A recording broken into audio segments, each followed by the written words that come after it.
Patreon? No.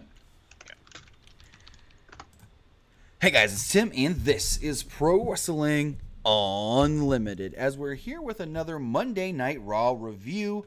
It is June 11th, and it's the final Monday Night Raw leading in to Money in the Bank. Nick, what's going on? Hey, what is going on, ladies and gentlemen? Welcome to the Raw recap, analysis, breakdown, synopsis, opinions, reactions, feelings, thoughts, thought-provoking queries here for June 11th, 2018. What a show we had with Jeff Guevara, Jennifer 101, not to be confused with Zoe 101, easily confusable. Both very good shows. TVP 83, Woking and Slender, Miguel Story Felix, Zach.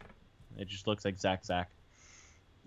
And that Arm Week kid, he looks pretty fucking cool. I'm going to admit I didn't pay as much attention to Raw as I should have. Like, I know it happened, but that Sony press conference got me all kinds of distracted. Yeah, E3 was fucking phenomenal. Oh, E3 was great, and we still have Nintendo in the morning. I'm so hyped. Anyway, let's kick it off with what happened on Raw.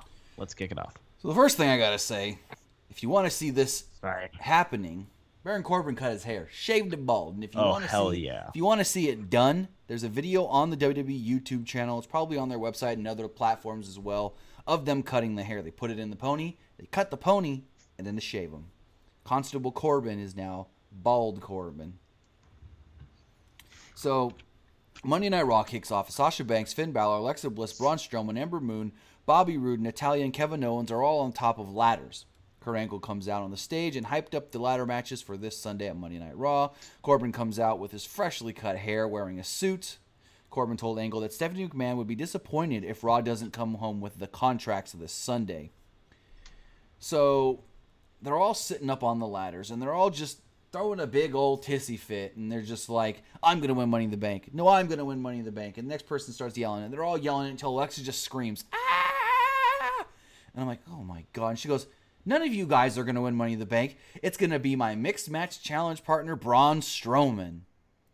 And so Sasha goes, oh no, it's going to be my mixed match challenge partner, Finn Balor.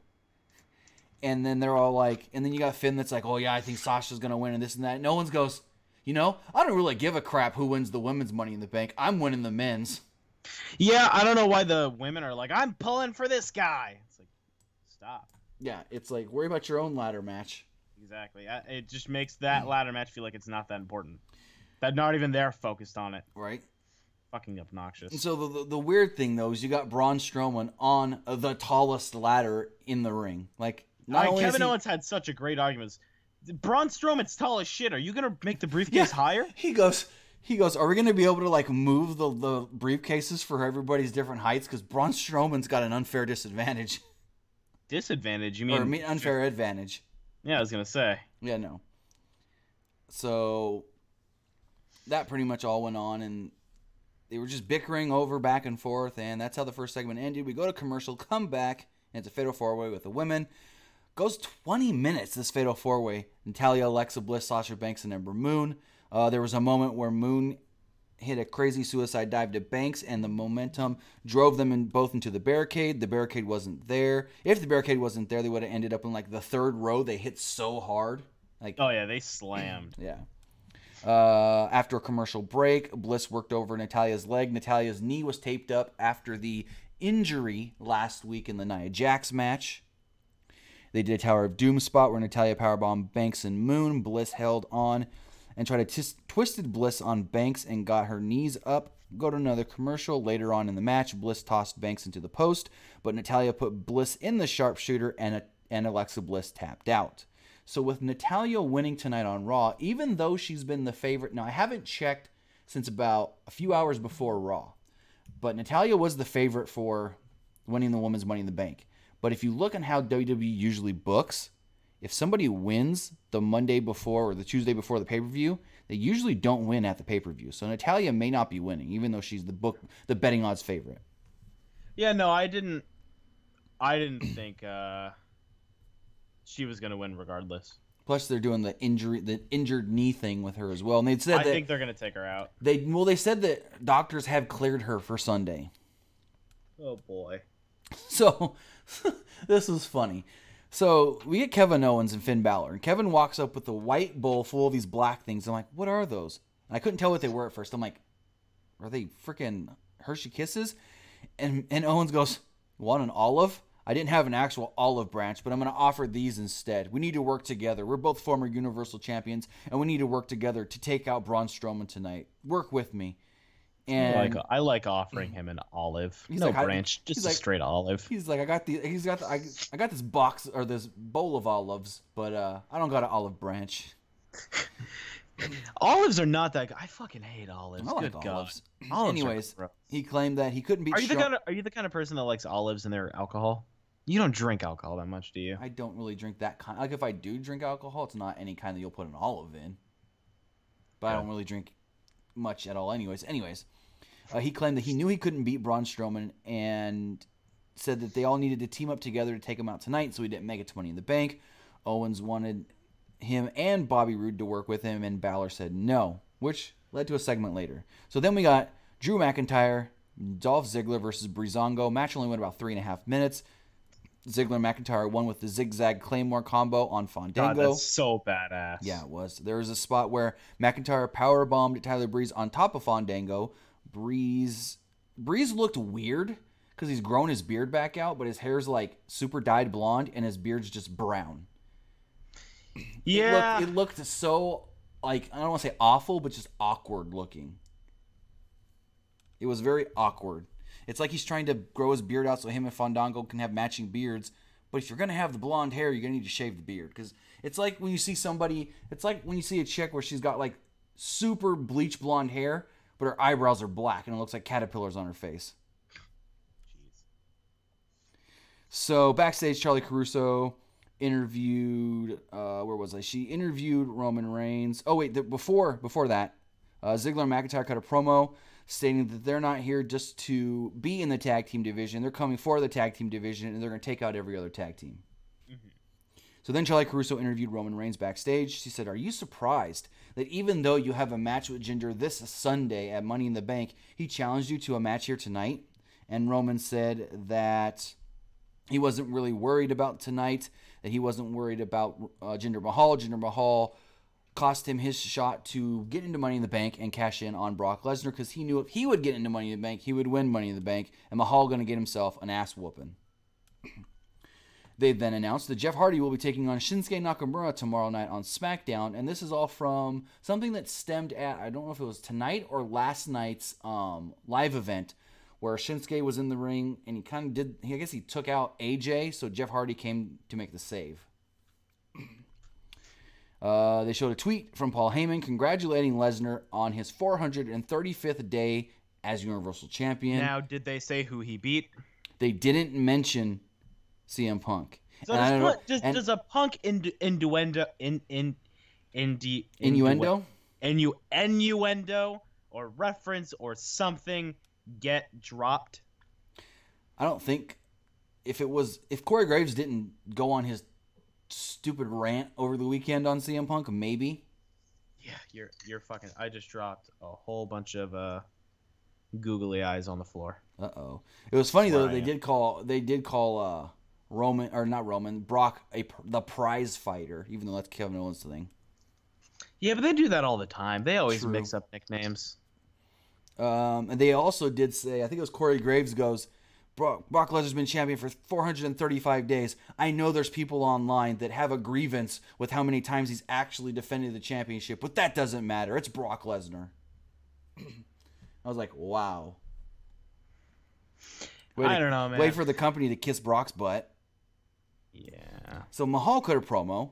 He said Roman isn't as good as he thinks he is, and the winds are changing. Mahal predicted that he will win at Money in the Bank. Roman interrupted. Before their match could start, Mahal told Reigns that he never said that I was the one challenging him. He had another opponent in mind.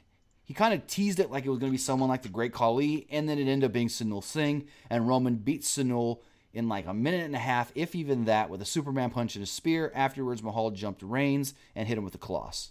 Let me tell you how good Jinder Mahal is on the microphone.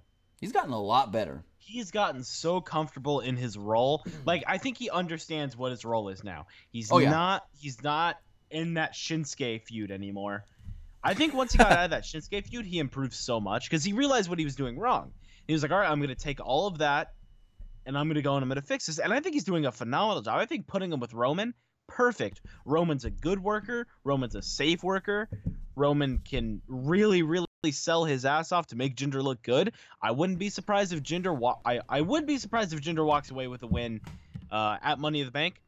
But I've got a feeling that Jinder's going to walk away from the match looking very, very good. Looking a lot better than we've ever seen Jinder before. That's for sure. I feel like he could hold a title. He could hold the IC title. Oh, I could see that for sure. You got a little deep there. Huh? You're deep. Hold on, let me unplug my mic and put it back in.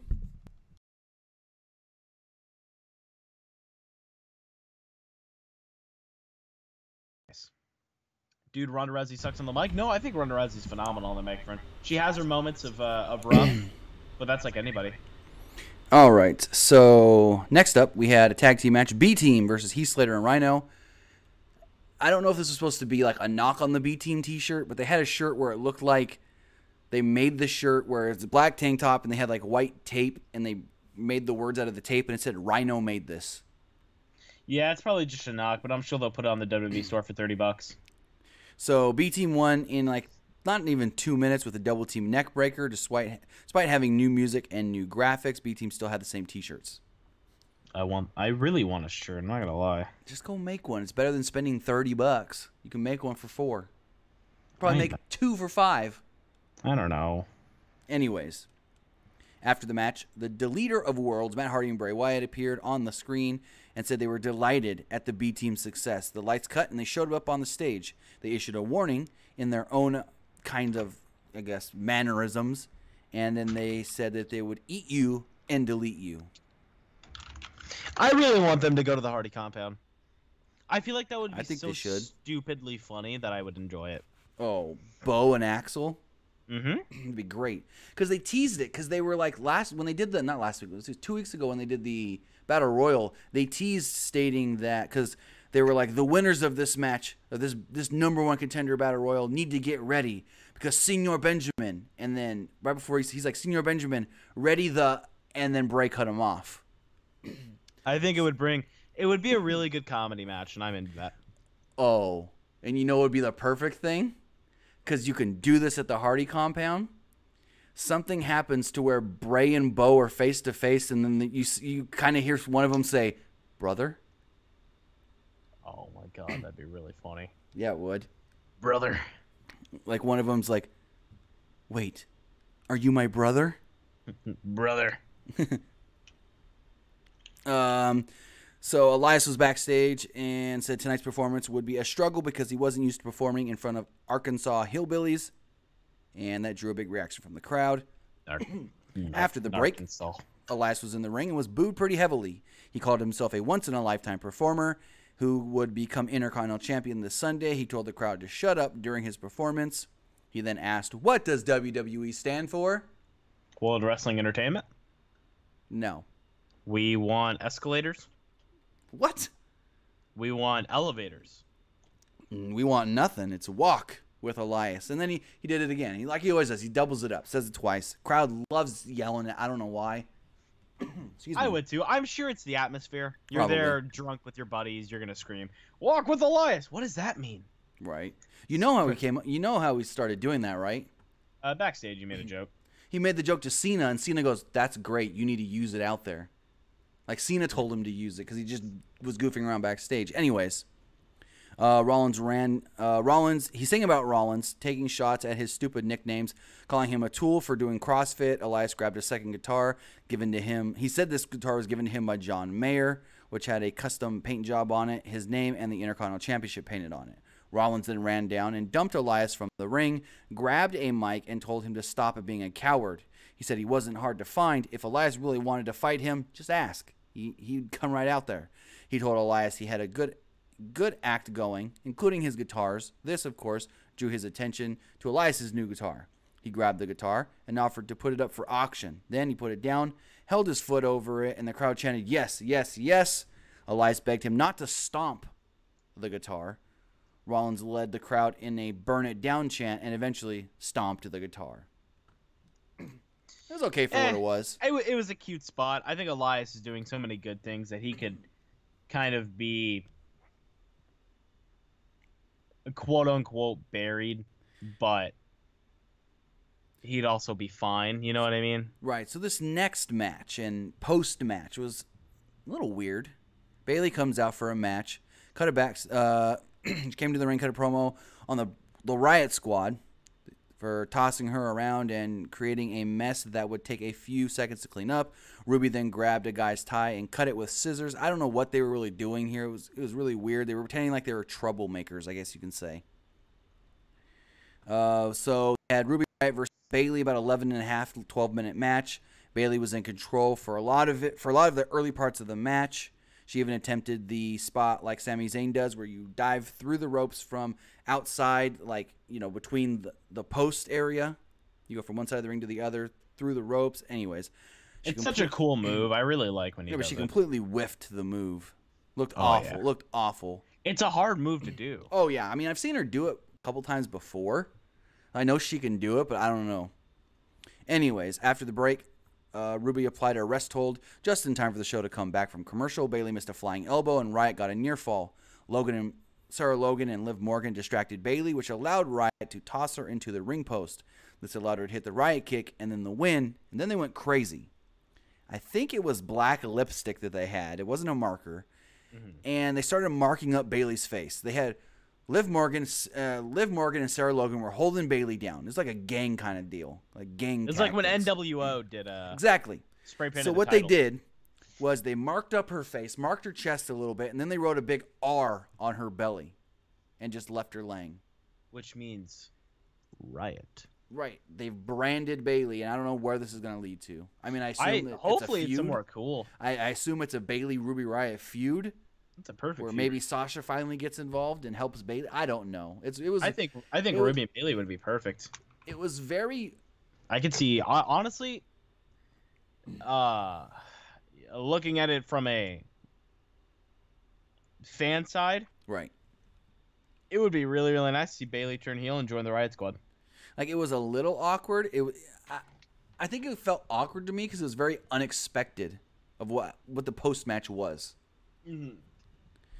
So we see Ronda Rousey backstage. She gives a big hug to Natalya, and she told Rousey to keep an eye on Nia Jax. Rousey thanked her for looking out for her. So Coach hosted a segment in the ring. It was the Ronda Rousey Nia Jax face-to-face. Cole mentioned the news of Ronda Rousey going into the Hall of Fame, the UFC Hall of Fame. The crowd seemed kind of into this. Jax warned Rousey of all the things that could happen to her in a WWE ring that she wasn't allowed to have happen to her in the UFC, like pulling her hair, which kind of isn't allowed in the WWE. No, it's not allowed. It's really not allowed.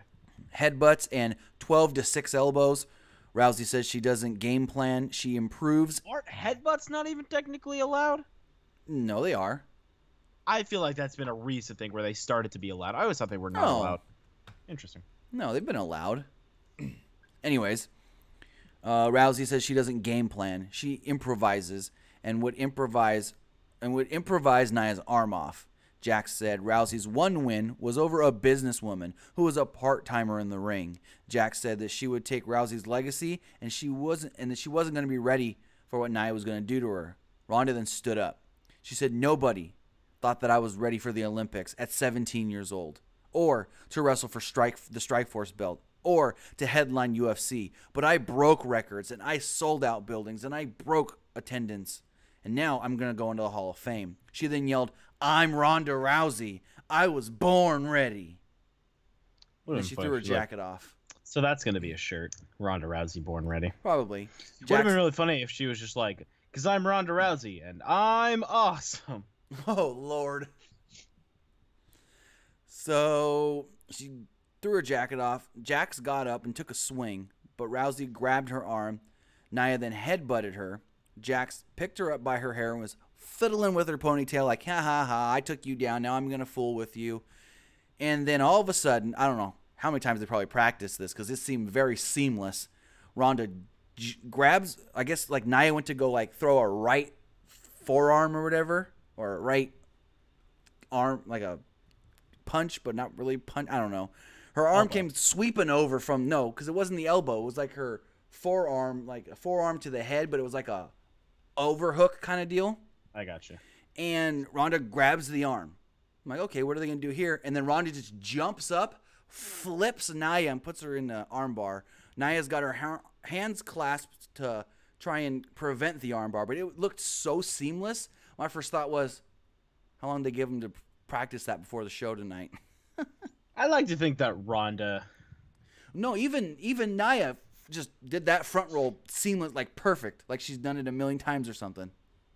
Like there was nothing wrong with it at all. And so the commentators are throwing it up. They're just like, oh, she's got the armbar, but Nia's trying to prevent it. Nia's got her hands clasped. Can Ronda pull the strength of Nia Jax apart? And da-da-da. And so they're there for about a minute. And so finally, Nia she lifts Ronda up. She's still got her arms clasped. She lifts Ronda.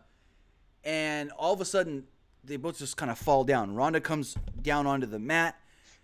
Finally, Nia lets her hands go, taps immediately. Soon as Nia, I don't know if there's anything to this, but soon as Nia taps, she gets out of the armbar, and you see Ronda's hand really fast grab her other shoulder, her left shoulder, really quickly. Like she grabbed it and rubbed it for a second, and then she got up.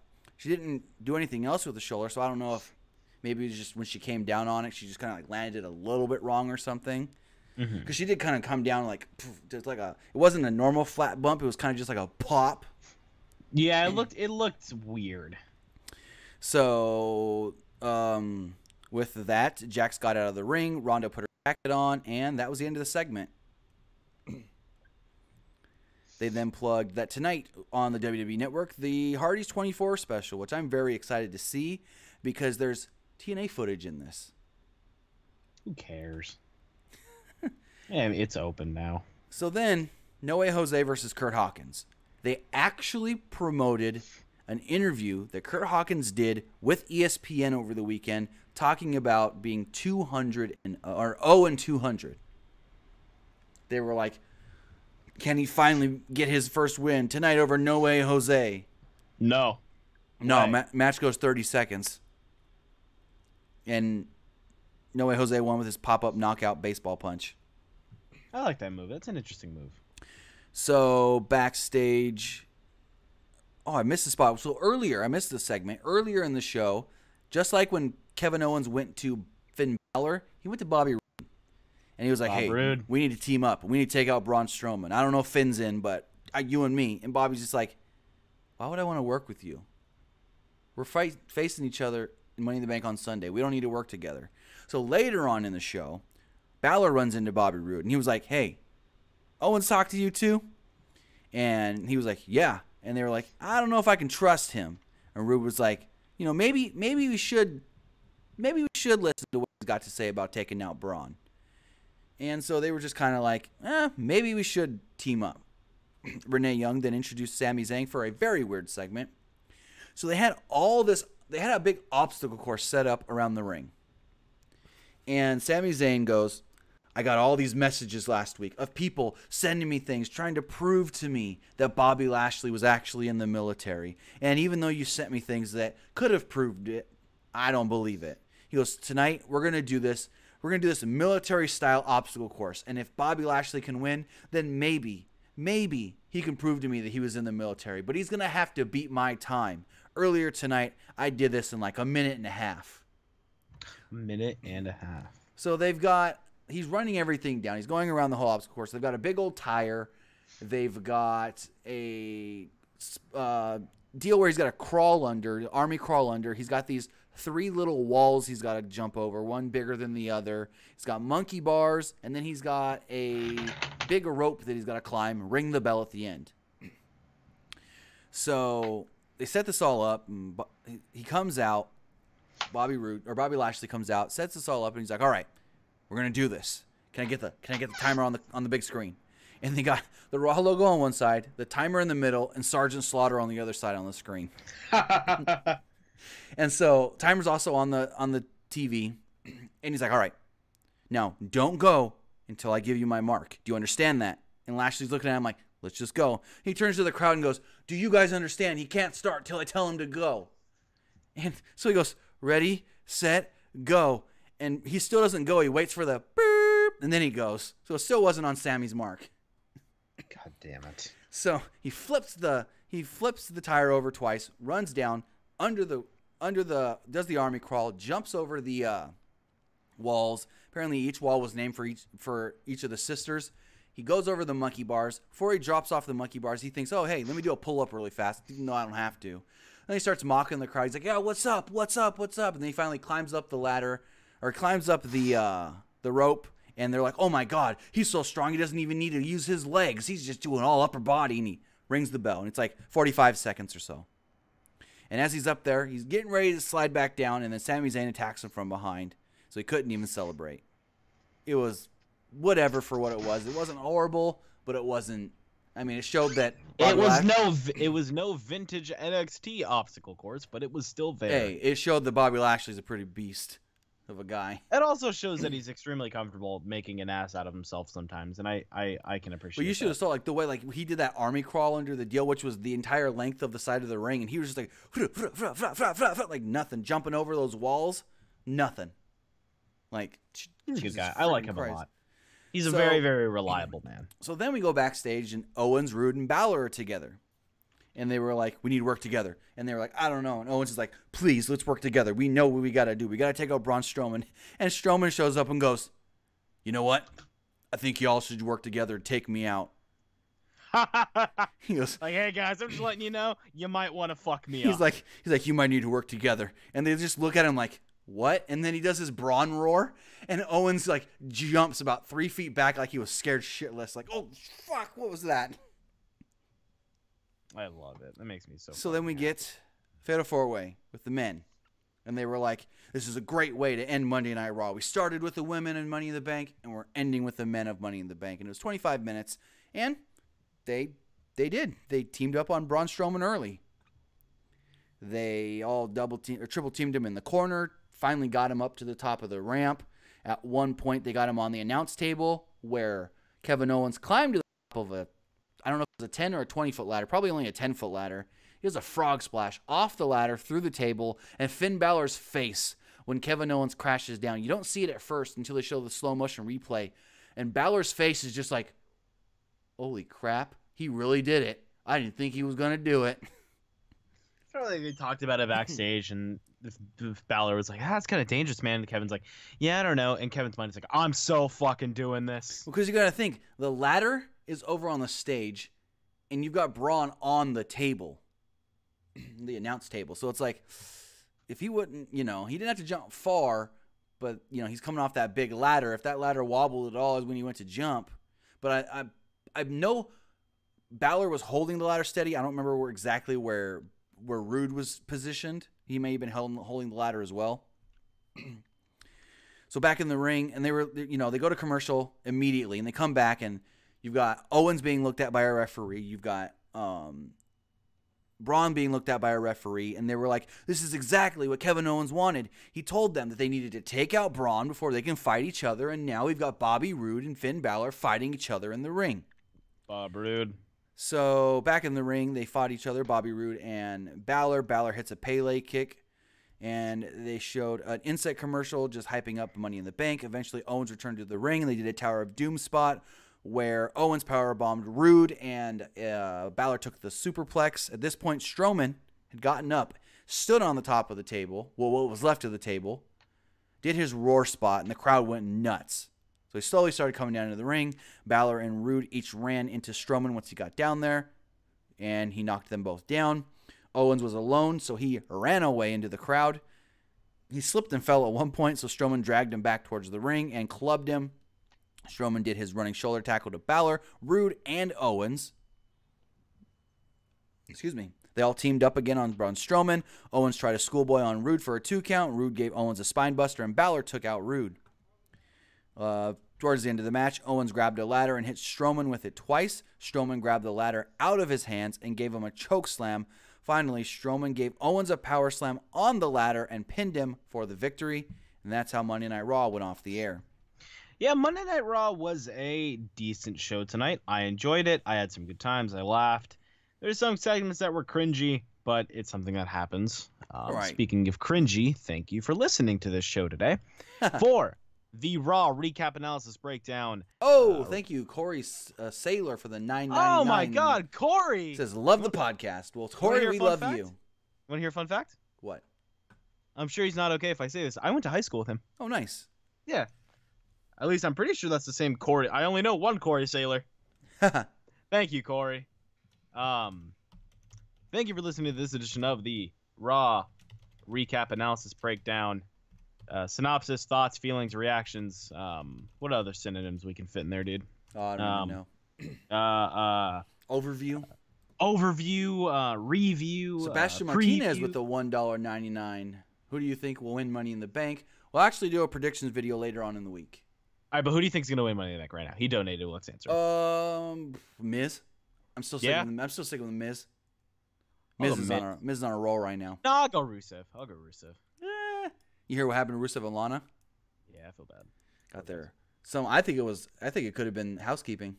Jessica Screech, it's been here. It's been a while since you've been here, but thank you guys so much for tuning in. I have been Nick. You can follow me on Twitter at PW_Armstrong. Check out our friends over at Fightful.com. Follow us on Twitter at PWUnlimited and right here on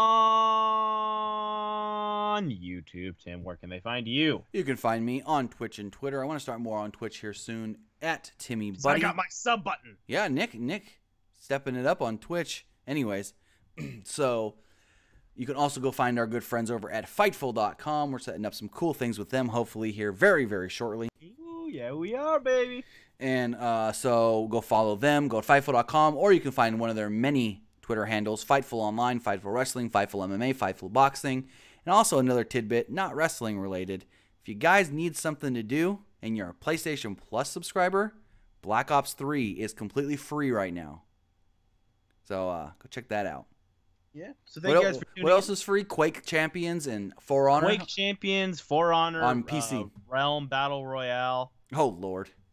Dude, there's a lot of free shit, so go play some games.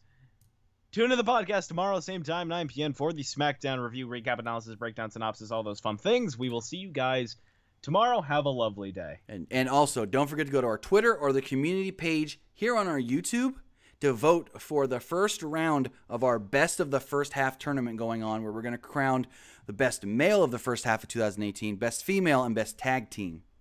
Do it. You got till Wednesday to vote. Later, folks. Have a good night.